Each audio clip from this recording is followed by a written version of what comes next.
Welcome back to the show, everybody. Your host, Drew Heifetz, here on Vintage and Stuff. Today, I have my dad, Dave Heifetz, coming back for another episode of the history of vintage clothing. My dad has been selling used clothes since the 60s. He's seen it all. He raised my whole family selling used clothes. He got lots of stories, lots to talk about. We're on episode 6, I believe, of the history of vintage clothing. So if you haven't listened to 1, 2, 3, 4, 5, you should probably go do that. But this is a great episode nonetheless, if you haven't heard them or you have heard them. We also talk about my dad's recent retreat to Hawaii, where he went to a Vipassana 10-day silent meditation retreat. Okay? No talking for 10 days. And you know my dad's a talker, so he talks about that.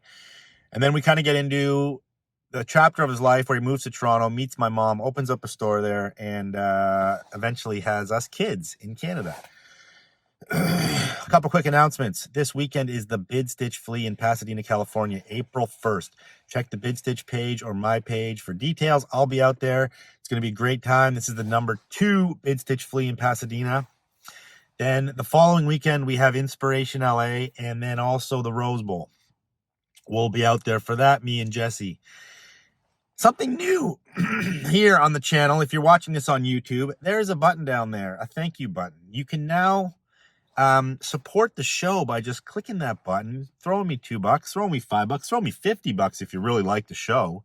But, any support here is appreciated. I have hosting fees. I have editing fees. I have all my time invested in this. Your support goes to all that shit. So just click that button down below and support the show. Without further ado, let's get into this episode.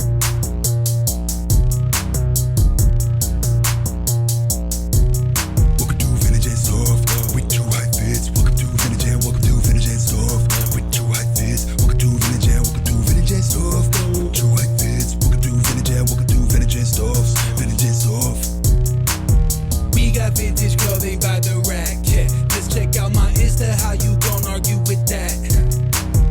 Everything you see, I manifest. I'm an architect, I think I'ma run it back. We got vintage clothing by the rack. Just check out my Insta, how you gon' argue with that? Everything you see, I manifest. I'm an architect, I think I'll have some of that. Okay, we are back with Dave. He's been gone off the show for a long time. We had to rewind and look back at how many episodes we've done. This is the 6th episode of History of the Rag Business. Oh boy. How do you feel, Dave?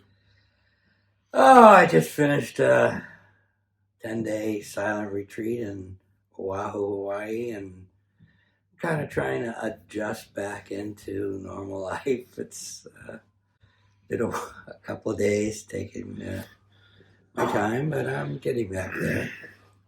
Pretty amazing to do a Vipassana. It was my 3rd one, and not talk to anybody or have any communication for 10 days. It's good.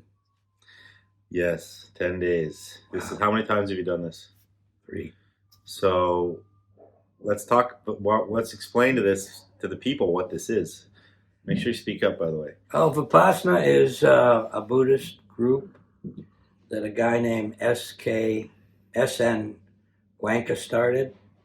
He died about 6 years ago at I think it was 89 or 84 or something like that. Wonderful man. And we've got 90 centers around the world.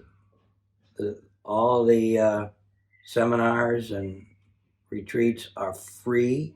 Food is fantastic. I've done service, cooked a couple of times. And this one we had 120 people. Unfortunately, our Hawaii retreat got covered in lava in 2018. So 2019, I think it was. And we lost our retreat. So we had it at a Boy Scout camp, which was very appropriate because I was a Boy Scout leader and Drew was a Cub Scout, and I went to Boy Scout camp, and I don't think I ever made it past Beavers. No, you did Beavers, right? So, just to make a clear picture of what this Vipassana retreat is, 120 people. They go to the Boy Scout camp. They stay in tents. And when this starts, there's no talking for 10 full days. 10 full The days. only person talking is the meditation leader at any point, or if you have an issue, you can go talk to them. Yeah. But there's no talking to anybody else at the retreat. People cook for you, you eat great food, and you meditate, and you try to work on your mind, essentially. Yep. Now, okay, so what is the point of all of that? It's a massive undertaking to work on the mind. So what is the goal? Well, the goal is to realize that Buddha said, 3 main things that I can constantly remember. And one is to be in the moment, and you can't do anything else when you're meditating other than to be in the moment. And to realize that the only thing you can count on is change. And what we do is we meditate and we do something that we do Annapurna first, which is breathing, so you can relax your body and get completely into a quiet state. And then we do what we call sensitivity looking. We are quiet and we look for senses all over the body. And what you learn is when you concentrate on something like an itch or a pain or a cold spot or a hot spot or whatever, you concentrate on that spot and it rises, falls, and passes away. And you get to feel the reality of change. And it's pretty interesting.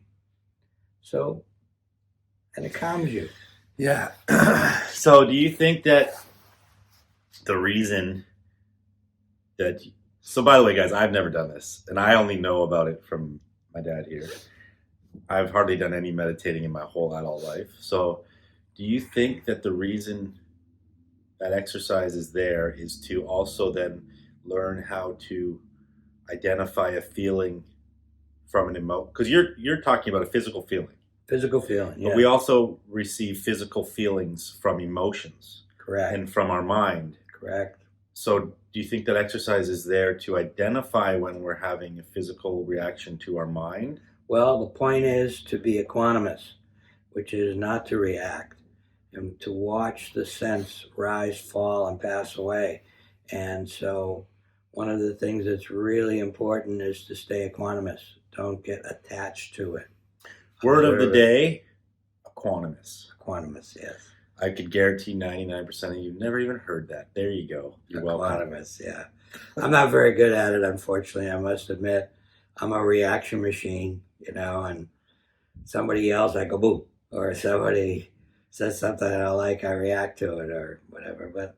And I'm I'm working by meditating on not reacting, being a reaction machine that reacts to everything that happens.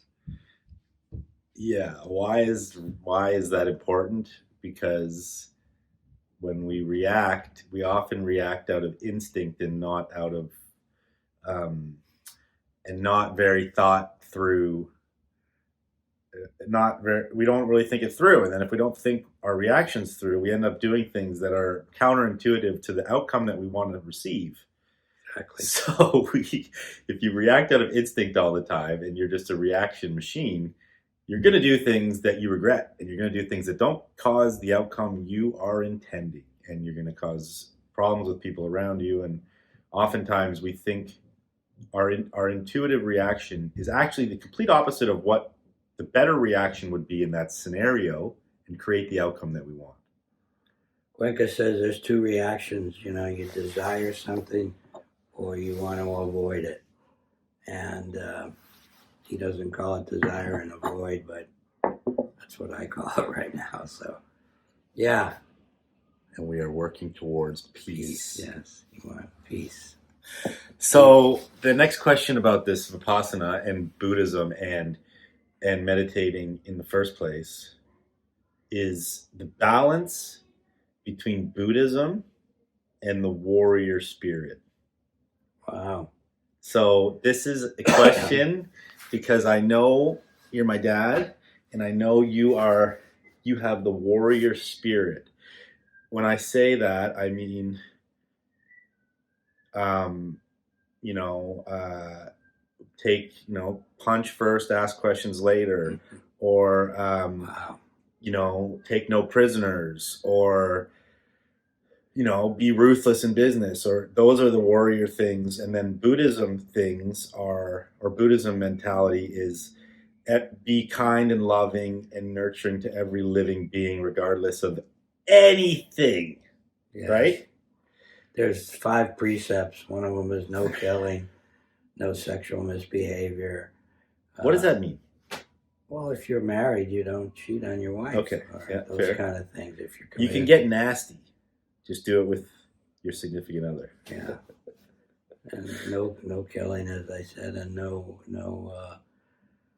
alcohol or any kind of drug. I mean, there's these things, and I think the whole purpose of Buddhism is to just realize that peace is what you're looking for. Loving kindness first to yourself and then to everybody else. I grew up in a generation of you or me. It was just, there was only one guy at the top of the mountain, and everyone else was trying to get there, and you killed them before they got to the top. So after you did a business transaction, it was never you and me. We'll both succeed. We'll both be happy. It's you or me. And what I love so much is that my 2 boys, Jesse and Andrew, have at least attempted or tried or are doing you and me. They include all their co-ops and their people in the industry and in making the industry better for everybody. Well, we never did that when I was in business in the 60s, 70s, 80s. So speak on the balance there. Like, is the Buddhism trying to, like, how do you, because those two mentalities are very, very different, right? Right, very different. So how do you balance it? And are you searching to be more Buddhism, or are you finding a balance somewhere in the middle? Well, I'm searching to be more Buddhism. I'm working on just being kind in business and making sure everybody is okay. That doesn't mean I don't try to get the best price and the best situation for my company, but I don't want to hurt anybody on the way, and I want to be fair about it. And so I've transitioned, I hope, to a more kind and more cooperative is the word, situation in business. I work on having people who work with me succeed and people who do business with me be successful. It's an interesting topic because the world does work in a competitive landscape, and Cool. Competition is not Buddhism. So we operate in a competitive landscape, yet, if you really buy into the Buddhist way, you're not going to buy into that competition, which I guess in one hand is fair, because there's the mentality that you shouldn't be in competition with anyone. You should be in competition only with yourself. And that is allowed in Buddhism because you are striving to be better than you were yesterday, always. And kinder and more appropriate. Yeah. And more appreciative. And those kinds of nice words that work for everybody. It's just really, there is no, I don't know, there's no answer to this. There's no outcome of this kind of, well, I guess there's an outcome, but it's very tricky because you sort of have to be on both sides. And if you're going, say, Buddhism or you and me mentality, right? There's so much blind faith in that, right? Because you are now putting a lot of power, trust, lack of a better word, power or trust in the universe, that what you're doing is going to come back to you via energies of the universe, not per se immediate, tangible, something you can hold. If you go out and you beat someone in battle and you win and you say you made more money than them, that's a tangible thing you have in your hand. If you go out and you go, I'm going to run my life in a way where everybody wins and I'm putting out all this energy, you don't really technically see that tangible benefit immediately. It might come back karmically. Well, Do you see what I'm saying? hopefully, when you're cooperating and you're showing loving kindness to yourself and to other people, then everybody seems to be okay. And you stay equanimous. You don't react. Equanimousness, Buddha says, is the art of non-reaction. You don't get angry. You don't look for desire. You don't desire things, wanting. And you stay equanimous. You stay here and just take a look. I've never done that in business. I mean, wow, when I first started in Canada with the farmers rag market, I was the biggest egomaniac in the world. We were the first major vintage clothing store in Toronto, and wow, my ego was totally on top of the universe. Yeah, when you look at ego and you look at regret or any emotion that's set in somebody else's world, right? Like regret regret is set in your world, but ego, you're usually like comparing yourself to others or some scenario of that. The people who you're comparing yourself to don't get affected by your ego to them. You're only affecting yourself by your ego to them. That's right. You're hurting. And you think by having that ego that, or whatever the emotion is, it's somehow making their life worse or less, and you're getting revenge or whatever it is you are on them, but you're not. You're actually making your life worse by holding those emotions inside. They're just out there living their lives. Right. So you're hurting yourself. It's all inside. Buddha always says it's all inside. It's about, being equanimous. Stay neutral. Equanimous, word of the day. Hope that helped. Hope you guys learned what that means. Equanimous means do not react, and take your time and think through your emotions. And when you have an emotion or reaction to a specific incident that's happening right now, you can look at the feeling it's giving you and let it pass and not react to it. That is possible to do. It takes practice, just like everything in life. And it will allow you to be free of your mind controlling you. Your mind is not you. Your mind is just a thing reacting, and you can allow it to control you and be you, or you can... Well, Buddha says there's only two reactions, craving and avoidance. And what you want to do is avoid craving and avoid avoidance. Just be equanimous. So Buddha says avoid all reaction. No, he doesn't say all right. Well, you just said there's only two. There's two, craving and avoidance. And he says be equanimous. Don't let the craving or the avoidance create your reaction to what's happening out there. All right. Neutrality, I guess, is a good word. That doesn't mean you shouldn't be in response and have a conversation. No, but you can indulge in any conversation or that moment that's happening, but reacting from a place of instinct or letting your brain dictate a reaction that is not going to get you the outcome you want. Right. The thing is about life is about getting the outcomes we want. Life and happiness is about having the most amount of enjoyment in all situations, or having the most amount of happy situations we can have. And oftentimes when you react, you put yourself into a very negative, sad, bad situation, because what you're doing is you're That's right. You're avoiding or you're craving. That's what he said. Yeah. So anyway, let's jump into vintage here. We've done the equanimous word of the day. Now we're going to talk, where we left off again was on episode 5. If you want to go listen to the first 5 episodes of Dave's history in the vintage business, you should definitely do that. But now we're in episode 6, and we left off when he moved to Canada, the Great White North, where we all live in igloos and wear big puffy jackets. We don't live in igloos. All we have fun year long. Okay, so Dave, kick it off. You've somehow closed. Talk about how you sort of closed up your business in America and I didn't first close intro it. to Canada. I just left the rag machine with my wife at the time was Pam, and we went to Toronto. I'll never forget. We had a. So wait. You left your wife. Talk about this. No, I didn't live with my wife. I was married to a girl named Pam. Yeah. And what happened?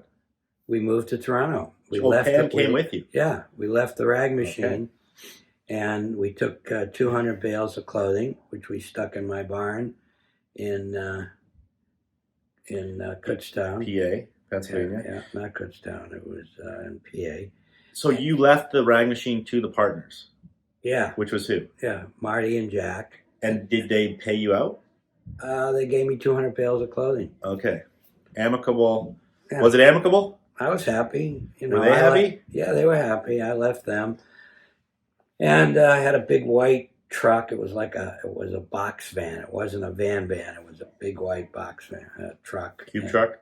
Yeah, cube truck, And yeah, we went to Toronto, and we opened up the Farmers Rag Market.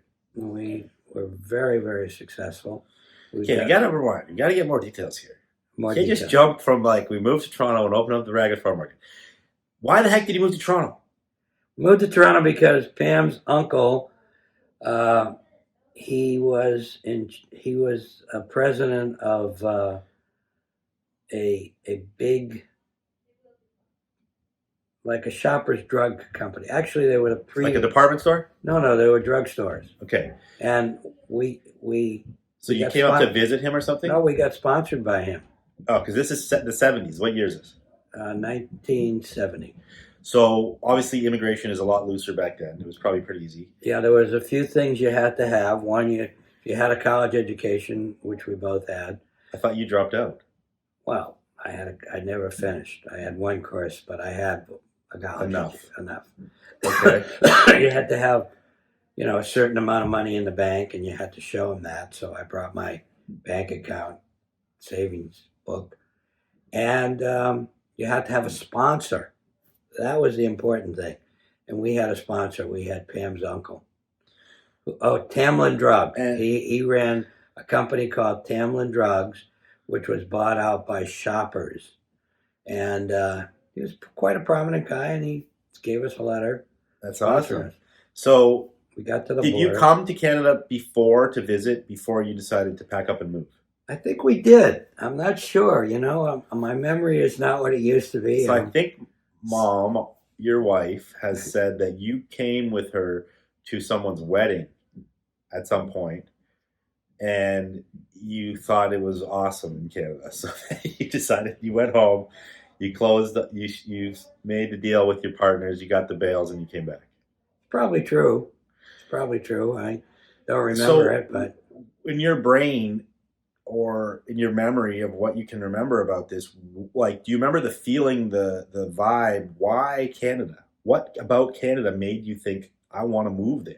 well, all these guys that I knew or knew of were moving to Canada to avoid the draft, and there were just tons of Americans there, and everybody talked so well about Canada, like it was the home of the real home of the free and the brave. I mean, it was like, Sorry, Americans. sorry, We got you there. but and I'm an American too, and so he is too, actually, believe it or not. And he's never taken out his passport, but he's got a card. Anyway, the bottom line was, we went to Toronto, I guess, and we loved Toronto, and there wasn't any vintage clothing stores, and it was awesome. So we said, well, we got 200 bales of clothing. Let's go to Canada. And Pam and I were really into having fun and doing business and whatever. So we did it.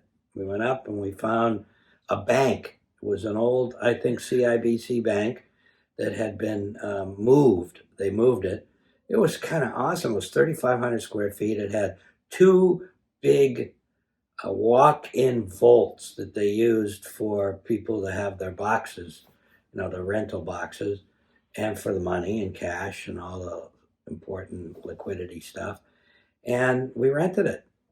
It was wonderful. And Where was it? it was down on Wellington, right near the St. Lawrence Market in Toronto, and across from the St. Lawrence Center, where they had music events and plays and orchestra stuff, and it was great. So tell us, what was Toronto like back then? Like, Oh what my are the- God, it was paint us a just picture it of the was whole city, the it vibe. was so great. I mean, you could clubs everywhere, great clothing stores, great restaurants. The whole Spadina Avenue was like little Israel. There was all kinds of delis and restaurants. Did And that resonate with you a it lot? kind of resonated with me because I was never much of a practicing Jewish guy, but I was always Jewish, and there were lots of Jewish clothing dealers, wholesalers and stuff. It was pretty cool.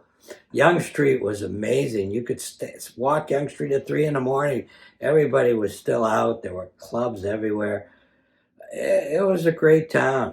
So we rented I guess it was like a 2-bedroom apartment up in the north end and a big high-rise building, and we opened the Farmers Rag Market. So would you say that the Farmers Rag Market was it the first vintage store in the city? It was. Then very shortly after, a bunch of guys that we were actually very good friends with, two Pauls and his wife. They were two of them were English. They opened up the store called Flying Down the Rio. It was a small vintage store on a side street off of Young Street, and we actually became really good friends, Pam and I and these 3 people. And So yeah. what kind of talk about the bales? So like you bought 200 bales, you said. Yeah. 200 bales. What were in these bales? Oh, flannel shirts, Western shirts, Hawaiian shirts, bib overalls, denim jeans, denim jackets, leathers, all kinds of stuff. But as soon as I got to Toronto, I found 2 rag dealers, and yeah, and they were really nice guys, and I started buying from them, and we started. This place had a big basement and a back door in an alley with an elevator, which was really awesome. So I could bring the truck in the back alley, unload stuff, bring it down in the basement, and process it. And I'm pretty sure we got a washer dryer in the basement. So everything I bought and all the stuff from the bales, excuse me, I just yawned. We would, clean it and bring it upstairs and put it in the store. And we built a big, it was like a pant rack. It must have had like 25 or 30 cubbies, but we built it low enough so there was a stage on top. And every Saturday we had music at the Farmers Rag Market. Somebody would come and play, a folk singer or guitar player. I remember one time we had a fellow who was in a wheelchair, and it took about 4 of us to get him up there, and he sang and played guitar. It's got pretty famous that we had music for free on Saturdays. Yeah, it brought a lot of people in the store. That's awesome. Tell us some other stories from this time. Oh well, we used the vaults, the bank vaults as our dressing rooms, and You don't want to get locked in the bank vault. No, you don't want to get locked in the bank vault, but the door was always open. We had a curtain, and well, the thing that I remember the most is I went to Chicago. I bought from a dealer there a whole container. I think it was a 20-foot container. He was buying from, I think it was Levi, all the store returns. He was a Jewish guy, and I knew him.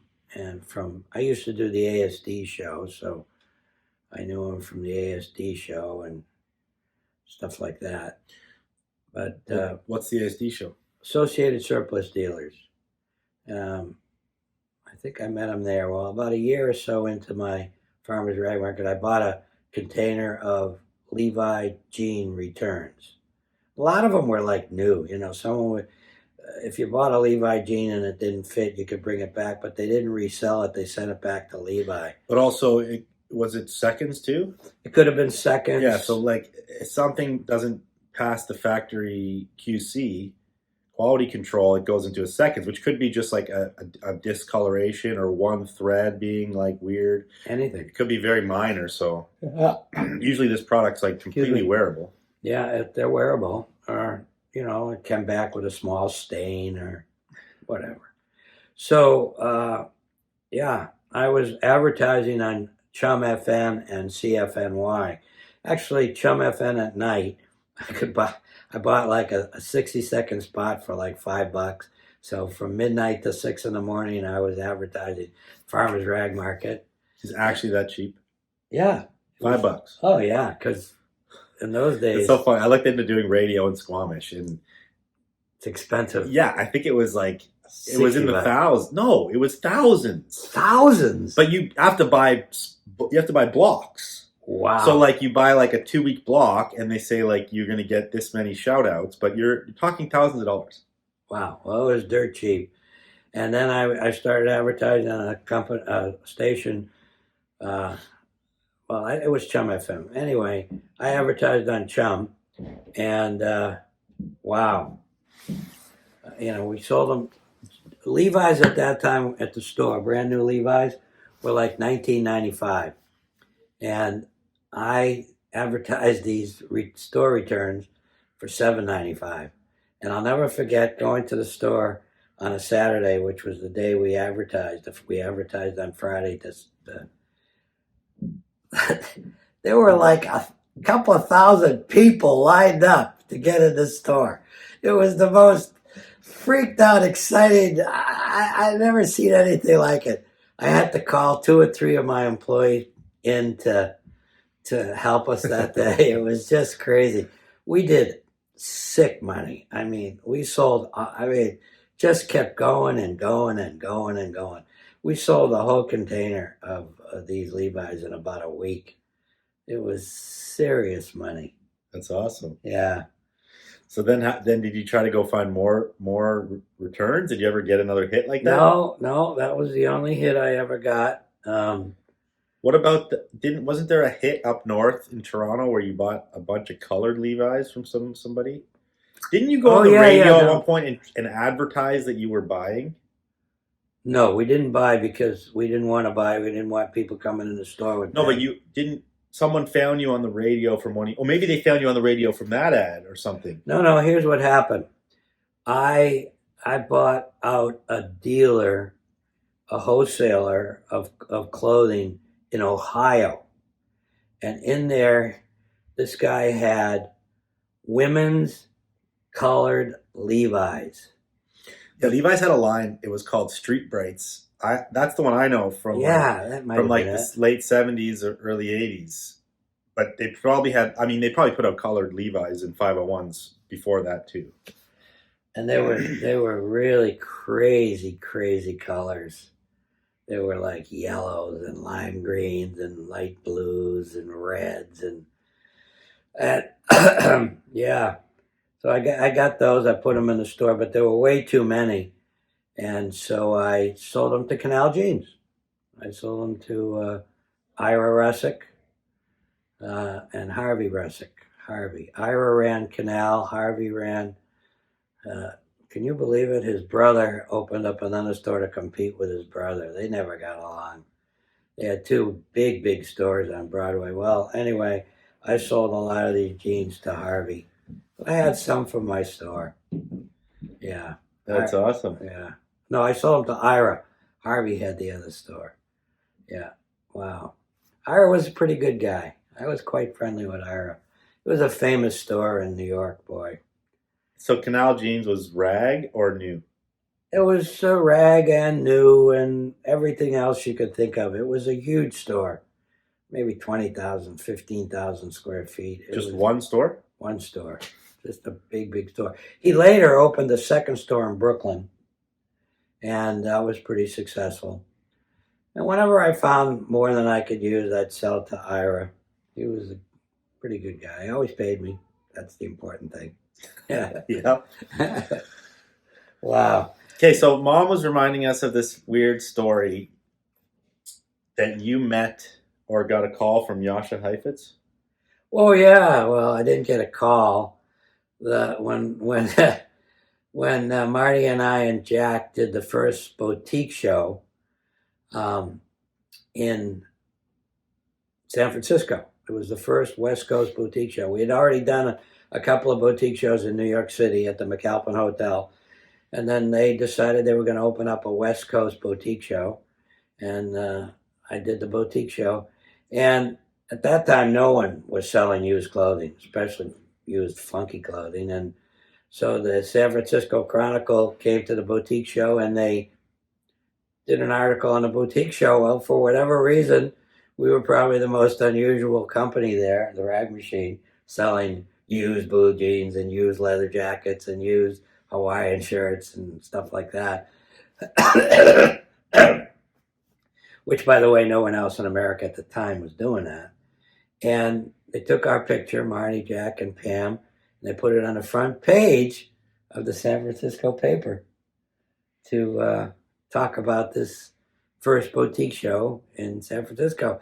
And for whatever reason, Yasha Heifetz saw it, and he probably knew that I was Alex Heifetz's nephew, or whatever it is, and Alex was like a second or third cousin to him, or a second cousin.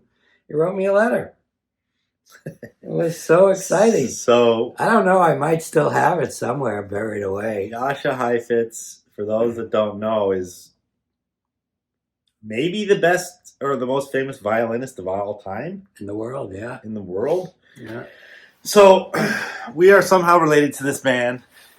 We have famous violin musical talent in our blood. There's not a lot of Heifetzes out there, so if any Heifetzes are listening to this, shout out to you guys. Yeah, shout We're out. all connected pretty much, right? Yeah. Somehow. It's not like a Smith or something like that. Like Heifetz is a pretty rare name. Yeah. There's not many out there. And Yasha is somewhere, somehow, our distant cousin. Yeah. Not with us anymore, but he was pretty famous. As a matter of fact, I think there's a violin school in California, and they have the Yasha Heifetz building, and as part of the school. Pretty famous guy. I was blown away. Do you remember what he wrote you? No, just hello, and saw your picture in the paper, and thought something like that. Yeah. So let's rewind to the ASD show, Associated Surplus Dealers show. Well, You said that you started there at the first one, right? You did the first one? Well, no. That was the first boutique show. Oh, The okay. ASD had been going on for a long time. And so what was the ASD? It was surplus as a term means anything that's overstock or whatever, but we refer to surplus in the business as mostly military. Yeah, this was a military surplus show, and it was part of a very big show. It was a division of the Associated Surplus Dealer Show, or the other show had about, I don't know, 1,300 exhibitors. It was at the Hilton Hotel in Las Vegas. And I started doing it later on. That was certainly way after the Farmers Rag Market. And was it in a room or was it in the hotel? It was in a rooms? conventions hall, and Okay. there were anywhere from 160 to 200 Army surplus dealers. These guys sold Army surplus. This was in the late 70s, certainly after. What happened with Pam and I is that, I wanted to get back to that, get to the right progression, how we ended the Farmers Rag Market. We were doing really well. We did it for a couple of years. And then one day I said to Pam, well, we bought a cottage on a lake called Rice Lake, and we renovated the cottage, and we really had a good time. But we never thought about family. We were too busy making money and having fun and being crazy. Yeah. So at this time, didn't you like go into some kind of weird early retirement? Yeah, what happened was, How old were you? I was like 27, 28. Pam was a year younger than me. And so I said to Pam, We'd been together about 4.5 years. I said, Pam, listen, I think it's time that we should have a family. We'll sell the farmer's rag market. We got tons of money. We have a beautiful house up on Rice Lake, and we could buy a condo or buy whatever in the city. And she looked me right in the eye. This is 4.5 years. And she said, Dave, I'm never having kids. And I said, what are you talking about? I said, I'm not having kids. I don't want children. I don't want the responsibility. And I always wanted kids. I mean, this is one of them right here. This is a very important turning point because I could be not here right now. Yeah, that's true, man. Yeah, and I said, well, this isn't going to work. And she said, well, I'm not having kids. So we split up. And I gave Pam 20 grand, and in those days it's like, it's like 100 grand, and she left. So she moved. She just was like, I'm out. I'm going back to America. She went back to Pennsylvania, Sharon, Pennsylvania. Her parents lived there. She had a brother and a sister, a younger brother and sister. Actually, did she ever actually have kids? No. She never did. Had kids. She stuck to it. No, she stuck to it. I stayed in touch with her off and on for a while, and so and at that point I got really bummed out. Do you remember, like, how clear is the memory of that moment when she told you she wasn't going to have kids? Oh boy, it was pretty shocking. It was pretty clear. Were you right in that moment, like, well, we're breaking up, or was it like a progression? No, it was a progression, but I knew that I wasn't going to be able to change her mind, and I knew that I couldn't. I was a young man, and I definitely aspired to having a family, and so anyway, to make a long story short. We don't do that on the show. We make long stories long. All right. So anyway, I hung in for 6 months more after she left, and then I sold the business to my manager. Paid me like fair price. And for what? The farmer's rag market? For the farmer's rag market. Yeah. I don't remember. I'm going to have to tell you guys, Dave has probably started and sold more businesses than anybody on the planet. Maybe. I don't know. Anyway, I've done okay. And then yeah.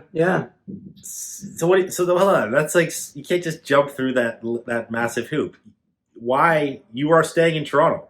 I stayed in Toronto. So why the hell did you sell why did the breaking up with Pam have anything to do with the farmer's rag market? Because I got depressed. I got really upset, and I started drinking, and which was crazy. I never was an alcohol person. I'd have a beer once in a while.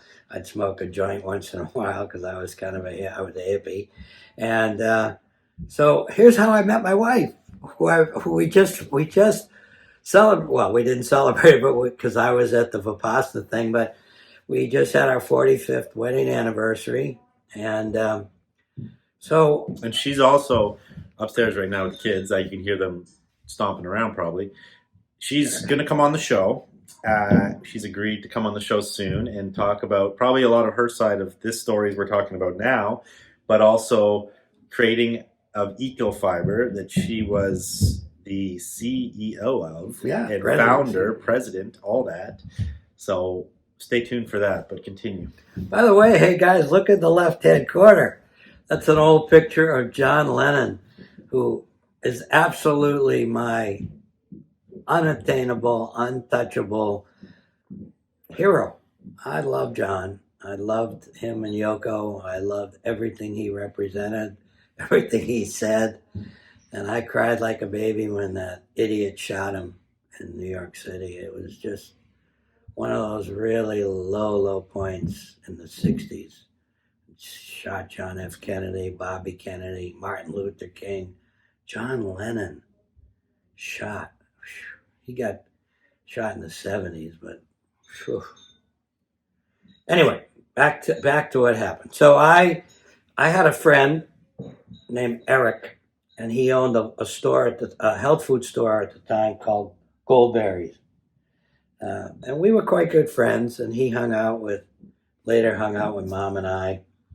Anyway, I was at his health food store, and he had a bulletin board in the hallway going into the health food store. And I didn't have a place to live because Pam left and I didn't want to stay in the apartment by myself. So I was at Eric's buying some health foods, and on the bulletin board there was a rooming house that had a room on in Toronto. I said, well, you know what? That's probably good for me, a room in a rooming house. So I took the room, and it was a rooming house I was the only outsider. The rest of the people in the rooming house worked for a place called Mr. Gameway's Gameway, which was on Bloor Street, where Mom worked. And Mom had a room in there as well, along with 3 or 4 other employees. And it was owned by the owner of the store called Mr. Gameway's. I can't remember his name right now, but we became quite good friends. And one day I was, this is a silly story, but I'll tell it anyway. Can I tell it? Tell anything you want. We love stupid, silly It stories. was stupid. I still owned the Farmer's Rag Market, and I came home one day. I'd been to a bar, and I went upstairs and I put on some soup. I sat on the couch while the soup was cooking, and I kind of fell asleep, and the soup overcooked and got burning, and smoke came up, and Pam came running upstairs from her room because she smelled the smoke. Judy. Sorry, Judy. Judy came right upstairs from the smoke and turned the oven off. Turned the burner off, and shook me. That's the first time I met her, and wow. And what a romantic first encounter. We became friends, and we started dating, and one thing led to another, and yeah, we hung out for almost 4 or 5 years before we. I sold the Farmer's Rag Market. I wasn't working. How long did you not work for? About 4 years, 3 or 4 years. 4 years you didn't work. 3 or 4 years. Yeah, Mom and I went to Europe for 6 months. I had a lot of money. I owned this house. We lived up at we worked. What house did you own? Oh, the Rice Lake House. Yeah, which was like a cottage. We're talking like 2 hours out of Toronto. About an hour and 10 minutes. Yeah, on this nice lake. And actually, I renovated it over that period. I knocked out the back wall. I added a big addition with a huge fireplace, an upstairs bedroom, and a downstairs huge lounge area, and a back porch off the bedroom. And I built it with some of the local guys. And we had a great time. Built a 2-car garage. So how much of the time was spent up there? A lot. A really lot. We spent a lot of time up there, and I got really friendly. We got really friendly with Judy's mom, Olga, his grandma. She came up a lot. A lot of my friends came up a lot. The guys John Anderson owned a store called Morning Star, and him and his wife were quite friendly with us, and he came up. And the guys who owned Flying Down to Rio, the 2 Pauls and his wife, they came up a lot, and we had a bunch of Eric. So I got a question here. Eric, who owned the health food store, I don't know if I knew you took that much time off, but that's pretty inspirational. You took 4 years off when you're in your just about late 20s, early 30s, right? Yeah. And let me say this: I worked a little. You got to be clear. What does that mean? My friend Ken Bray had who I met at Woodstock, and I'm still friends with him. Actually, I talk to him every once in a while. He lives in Bethlehem, Pennsylvania. He had a company called Sorcerer's Apprentice, and he was a silversmith, and he's produced a lot of jewelry. And at the time, I bought jewelry from him, and sold it where? I sold it at a flea market that they had at a mall outside of Toronto. So you would personally Sunday. go there and do that? I would go there, and Olga went with me a couple times. And then I also I continued to buy jeans. I don't know why, but I bought jeans. And I went to some flea markets selling jeans, and And Because I just can't picture you not working. no, it was occasional. I did some work, but it was mostly flea markets and stuff like that, little swap meets. I feel like in your mindset, the way you operate your brain, like you find your savings is typically throughout your whole life been in inventory. Some of it was in inventory, but I had a lot of cash at that time. Okay, so to take that much time off and barely work, like how much cash are we talking? Well, I had, you remember? I had a few $100,000. Yeah, which in the 70s is a lot of money. A lot of money, and a lot of it was cash.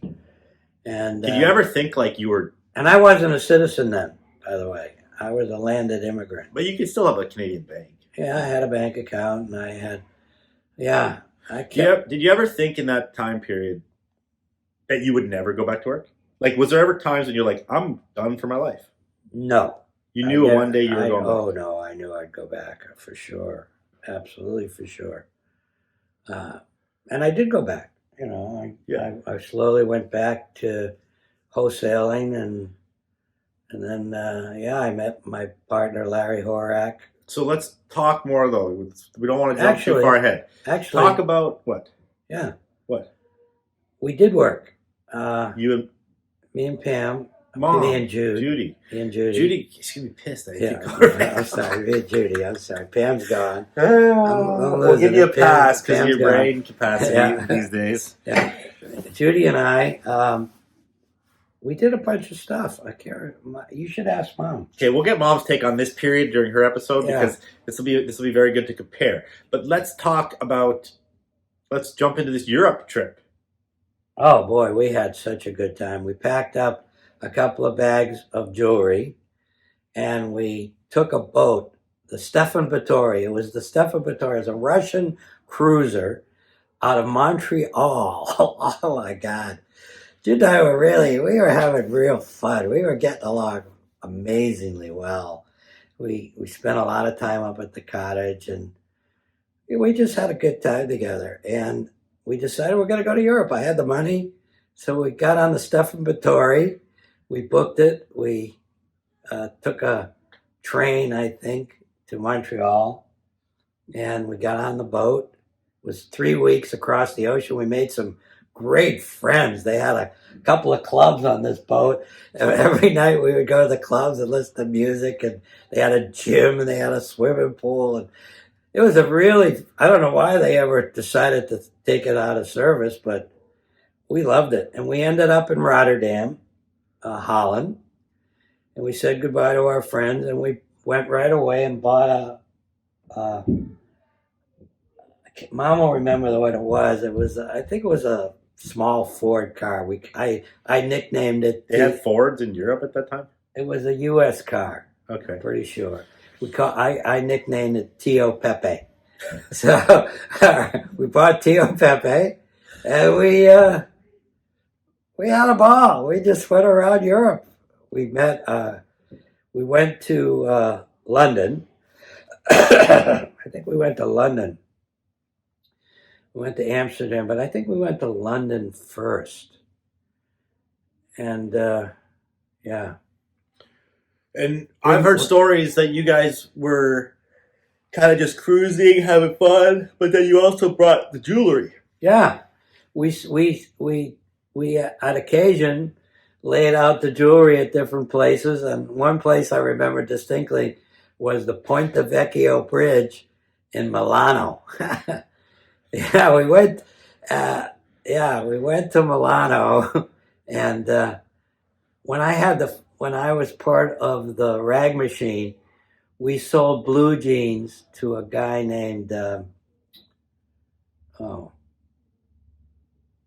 would remember that too. I can't remember. There's lots of holes in this story, but don't worry, you get the picture. Okay, well, keep going. Don't worry about the names. Yeah. So anyway, you sold blue jeans to some guy in Europe. No, some guy who had stores, very famous. In Europe? He had stores in Europe, and he also had a store in L.A. and a store in New York. Okay. And we went to visit the girl that we sold the blue jeans to. And I'll never forget, she said, well, we wanted to have lunch in Milano, and she sent us to this amazing restaurant for lunch. It was an outdoor restaurant, and each table was in this outdoor area with a grapevine, huge grapevine ceiling, and these little tables with white tablecloths. And you didn't order food. You just paid a flat rate, and they brought out these trolleys. And on these trolleys, like to start with, you had antipastos. I mean, it was like 12 dishes, and they left the trolley. You helped yourself. And then they brought out soups, and then they brought out the main dishes, and they brought out the side dishes. Then they brought out a whole trolley of desserts, and you had it was like a big thing of wine, and you drank wine out of cups like these. It was like the sickest meal Judy and I ever had. It was like totally memorable. That's awesome. You should ask Mom about it. Yeah, well, in Europe, they have this better system where they actually enjoy their life more, and they take these big siesta lunches, and they go back to work for half an hour in the afternoon, and they call it a day, and they go do it again for dinner. That's right. Yeah. You know, like in America, we're trained to have this 40-hour work week with no breaks. And fast food. It's so fast food, man. Wow, I just did this Vipassana thing, and believe it or not, this guy, Andrew Cheng, who owns, what's it called? Panda Express? Panda Express. He owns 2,500 Panda Express. Well, 2,400. Yeah, so just to get that context, someone at this Vipassana my dad went to, he made friends with the guy who owns 2,500 Panda Expresses. Yeah. Imagine that. Everywhere. Anyway, and we were silent. He just looked like a normal guy, and he was limping, but he stated there were only 3 seniors. One was 71, he was 75, and I was 78. I was the oldest. And on the 10th day, after the morning meditation, you're allowed to talk. So everybody is so excited. There's 120 people. Oh, it's all coming up. Yeah. It's all coming up. It's the same. You see these people for 9.5 days, but no talking, no communication, no looking. You just pass. My first thing. You've had this piece of lettuce on your face the whole time, but I couldn't say anything. It's true. That can happen. So anyway, I got to meet the 2 other guys in my sleeping area. We slept in tents. They each had their own tent. And Andrew was one of them, and he offered me a ride back to Honolulu. So I went with Andrew and one other guy that worked for him who was taking the course. All of Andrew's employees took all of the Landmark Forum, the advanced course, all of his administrators for the Panda Express. Yeah, so that's just context there. If you guys don't know what that is, that's like a personal development seminar program, the Landmark Forum. You can look into it, and it's very, very helpful. Lululemon also used it as like their cornerstone of their business development for their whole company. Many companies have done it. You know, we've done it, and some of my employees have done it, and some of my staff. But yeah, look into that Landmark Forum. There will be things on the internet saying that it's a cult.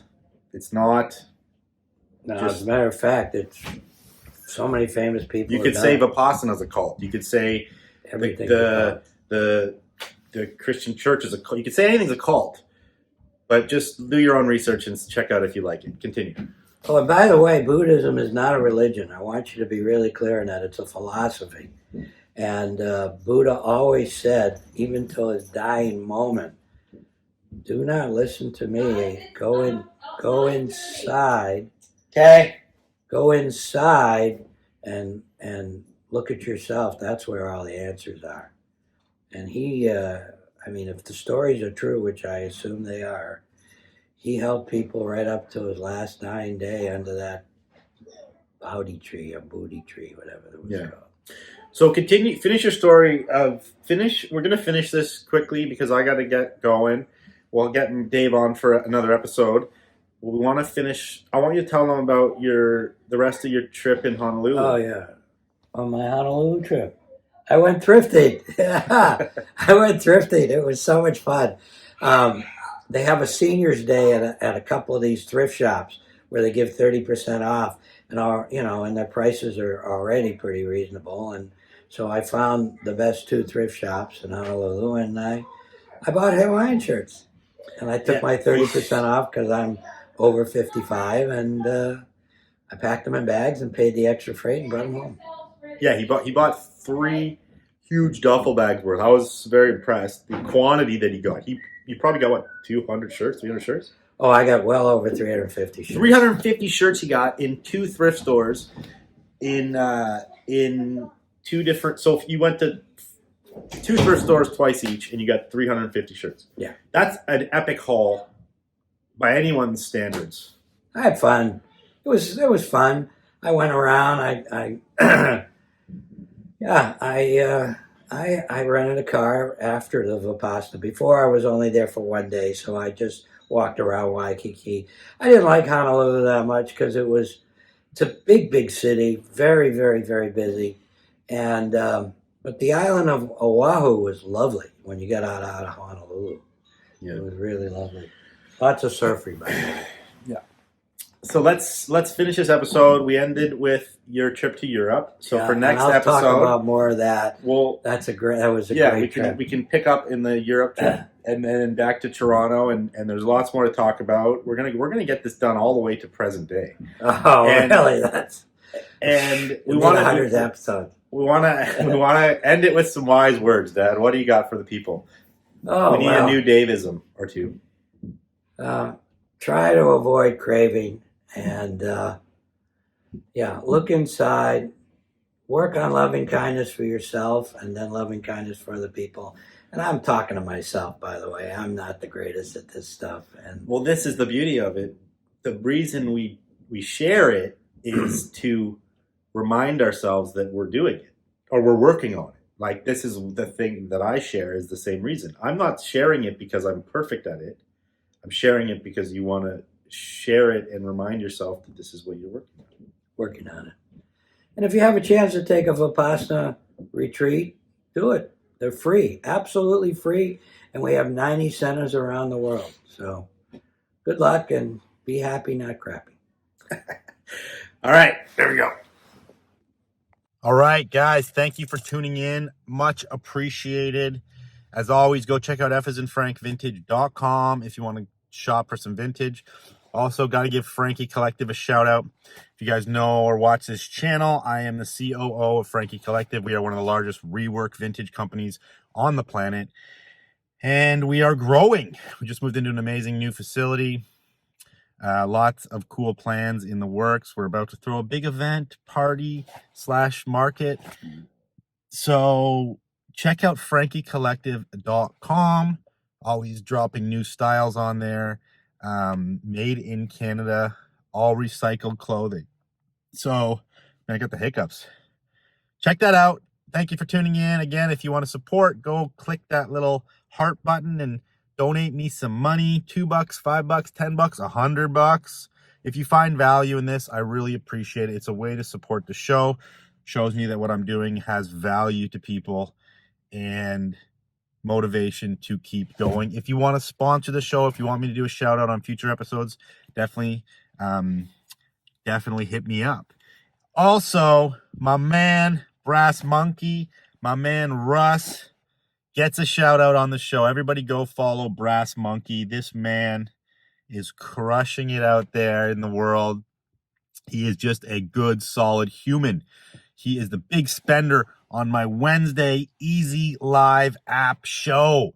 Anyone who spends the most money on my Wednesday show gets a podcast shout out. And this week it was Russ buying up a bunch of great gear. So there you have it. Russ, Brass Monkey, big shout out.